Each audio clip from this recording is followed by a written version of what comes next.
How to share live location on Google Maps. Hello guys, this is Sarah from Create Login and Delete. Let's get started. So first, go ahead and open your phone settings. Click on Apps, go on Manage Apps, and then type Maps at the search bar. So click on Maps, and you will see App Permissions. Click on that, then click on Location. So make sure Allow All the Time is the one that's ticked on. So this means even when you have turned off your phone or when you have closed your Google Maps, you'll still be able to share your live location. So go out of this and open your Google Maps. Click on your profile icon at the top right corner. Click on Location Sharing. Click on Share Location, and you can select how long you want to share your real-time location.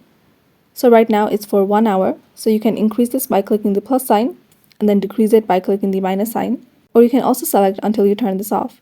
So you can select your contacts through your email. You can choose which platform that you want to share your real live location on. So if it's Viber, your messages, chats, Gmail, wherever you want.